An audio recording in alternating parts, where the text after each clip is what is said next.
एकदन्तम् चतुर्हस्तम् पाशमङ्कुशधारिणम् रदञ्जमलनम् हस्ते विप्राणम् मूषकध्वजम् रक्तम् लम्बोदरम् शोत्पकर्णकम् रक्तपाससम् रक्तगन्धानुलिप्ताङ्गम् रक्तपुष्पैः सुपूजितम् भक्तानुकम्पिनम् देवम् जगद्कारणमच्युतम्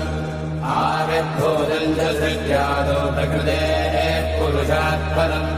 एवम् ध्यायति यो नित्यम् स योगी योगिनाम् वरः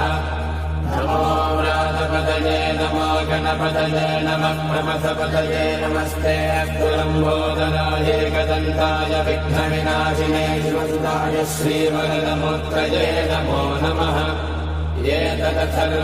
एतदथर्वशीर्षयोधीते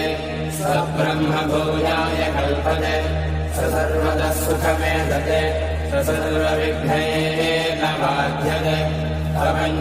प्रपञ्चमहापापात् प्रमुच्यते